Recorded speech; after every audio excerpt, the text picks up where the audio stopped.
Welcome back everyone to our Thought for the Day. As you know, all this week we're going to be interviewing some people from our church community and just talking to them a bit about their faith, all various scenarios they've been going through, and you'd have seen a couple of them already. And today I'd like to introduce you to a very good friend of mine, Hendrik Voortman, part of the church community here. So hello, Hendrik. Hey. So Hendrik's been with us for about 3 or 4 years, I believe. They moved to Sorrowsworth, him and his wife and 2 children. And it's really good to have Hendrik with us, and it's great that you spent some time with us, Hendrik, today. So we're going to ask Hendrik a couple of questions. So with other people, we've looked at sort of maybe health situations they've gone through, but Hendrik's is a slightly different story, if you like. We're looking at his journey of faith to where he is now in terms of as a follower of Jesus. So I'm just going to ask Hendrik a couple of questions, and he's going to take us through his journey to being a Christian and where he is today.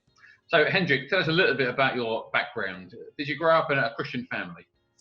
Well, thanks, Gary. Thanks for asking. So to give you a bit of background, I come from a large family. I've got like 5 brothers, 3 sisters. My dad died when I was 3 months old. And church life wise, the churches in Holland are a little bit different from what you've got here.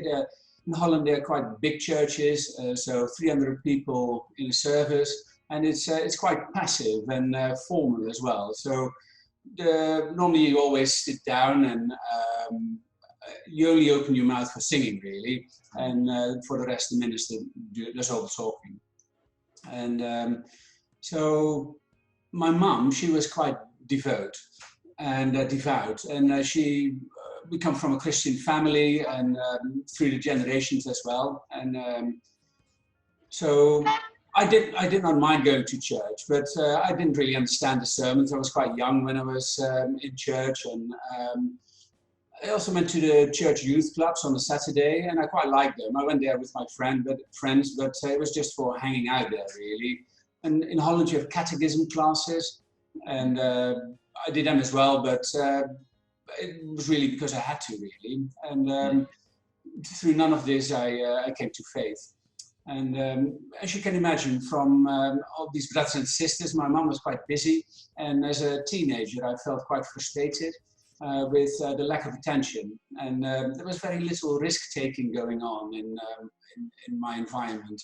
And I wanted to do lots of things. And everyone was conservative and compliant. And I just wanted to break out and do all sorts of things. And so I rebelled against this.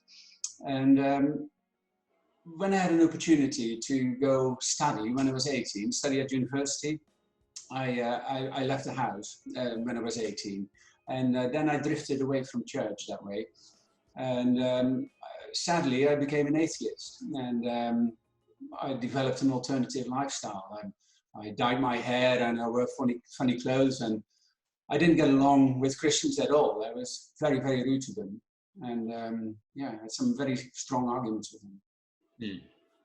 No, and that's really interesting, isn't it, to hear that? Because I think a lot of people would probably at that point think, well, that's it, Hendrik's never going to sort of become a Christian or come back to church. And I know some people watching this may have slightly older children in their early 20s who have stopped coming and things like that and wonder what the future might hold. But obviously you are a Christian, so something obviously happened. So how did you become a Christian? Tell us about that. Yes, so when I was 27, I moved to the UK. I had a job offer here, and I had some friends in the UK. So, and because of all the church going I had done in my youth as a child, it was kind of in my DNA, and I wanted to find out for myself what it was like in the UK. And because the UK had been quite good to me, it was a very good experience I had, really. It was the land of opportunity for me, and I just wanted to see what church life was like. And we had this Anglican church down the road, and it was a high-end Anglican church, and they had smells and bells, literally. They had like a little bell to stand up and sit down, and there was incense going around the altar, and I had never seen anything like that in my life, really. And I was quite uncomfortable with it. After halfway through the service, I gave up. I thought, I don't know when to stand up, when to sit down. And at the end of the service, the pastor, the father, he came to me and said, don't worry, we all have different faiths, but know that there is one God we can put our faith in. And I thought, well, that's all good and well, but I'm not coming back here. And so I tried it again after a few weeks' time. And I remember the church was not too far away. I'd cycled there, and I was sort of standing outside the service, outside the building, hoped that I could get a peek in to see what they were doing, because I didn't want to have the same experience. And it looked all fine. And then I saw this sign saying family served, and I thought, oh no, you need to have a family. What's going to happen? There's someone at the door saying, where's your family? And I didn't have a family. So I thought, well, probably they will let me get away with it, because churches, they invite people, don't they? So, and I tried it, and sure enough, it was actually quite a different experience, and it was quite a wonderful experience. People were very accepting, very loving, and I remember the prayers of intercession. They were really very special to me, and so that was all very good. And then after a couple of months, I had this big discussion with one of the church leaders about my lifestyle, and I thought, you know, maybe this is not for me, you know, and I went away again. And then yet a while later, I thought, well, there was just this one person that was putting me off, and maybe I should go back, and maybe I should find out for myself. Maybe I won't speak to that person anymore, but just sit there for other reasons. And I went back, and they were all very happy to see me. And they said, oh, where have you been? And so nice to see you. And you know what you need to do? You need to do an Alpha course. And that's what I did. And basically, I thought from my background that I knew all the things, but it turned out there was the gospel was on offer, and I had not really heard of the gospel as an adult. And it was very different to me. And I remember saying a prayer. I was in the car, and I asked God to come in my life, and I was honest with him, and I thought, I'm not sure that worked. But now, here I am, 20 years later, it did work, and God has answered that prayer. And I remember reading the Bible for the first time. I was so embarrassed. I had red cheeks, like, oh, I'm reading the Bible now, what's happening to me? But there I am, it's now my favorite book, so there we go. Oh, I know from knowing you quite well that I vouch for that I know that your faith is really, really clear now, and that's really lovely to see. So obviously that moment of becoming a Christian was obviously a challenging moment and a wonderful moment. But what happened next? Because people often share about how they became a Christian, but we don't often talk about the bit that comes afterwards. So did your life change? In what way? Well, very much so. Straight from the beginning, I felt something had changed, and I was really on fire. I was on fire for God and for this new thing I had found. I felt loved, and I felt accepted. And it was like a new phase in my life, really. It's a bit like falling in love, and you walk on clouds, and it's a wonderful feeling. And the feeling never went away completely. There's this feeling of being in love with God, really. You feel loved by God. I still feel that very much. And but in practical terms, I mended the relation with my family. I had basically broken the relationship with my mom. I called her up and I said, I'll come and visit you. And she was so happy, and she cried on the phone. And we had a missionary visiting our church, and I was very impressed, and I thought it was very good what she was doing, and I thought, I want to do that as well. And I spoke to her after the service, and she said, you know what, I talked to our organization, and we do a lot of missions, and this is a walk of 1,000 men. And so I became part of their activities as well, and I went on a mission for 3 or 4 times. And there's Walk Cumbria, and there's all different sort of walks for about a week. Very good experience. So my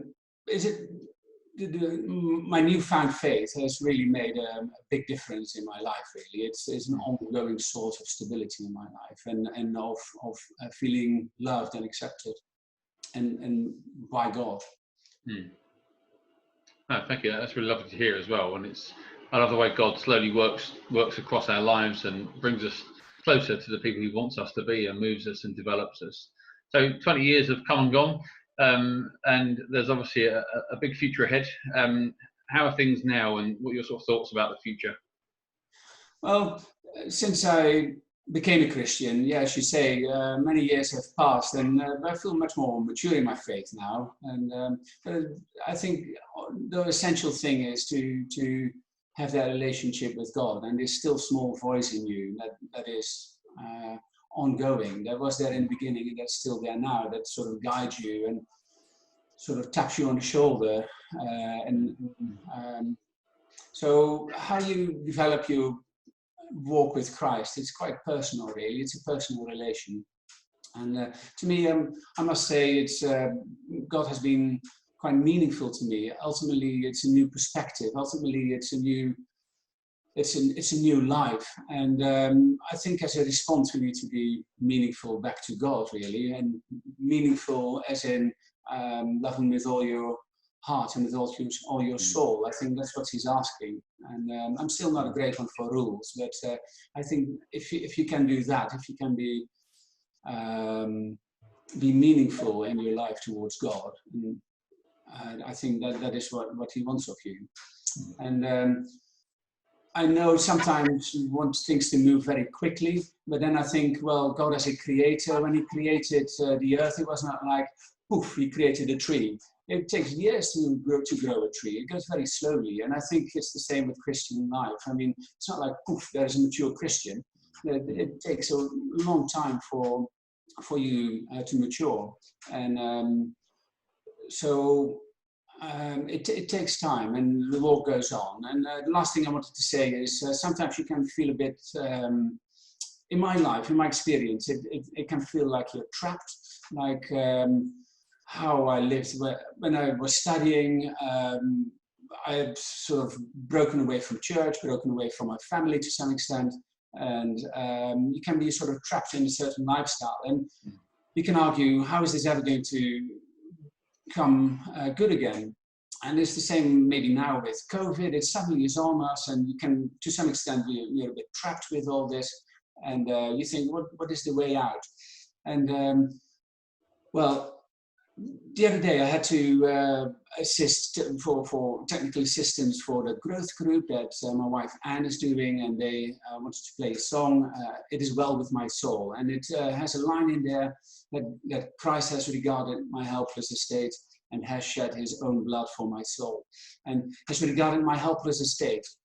I think that's really important, that I think ultimately we are quite helpless, really. And just like that prayer in the car, and just like with COVID, and just like any lifestyle pattern you might be in, there is Christ knows, and He sees our helpless estate, and He wants to come and help. And He has shed His own blood for that, for my soul.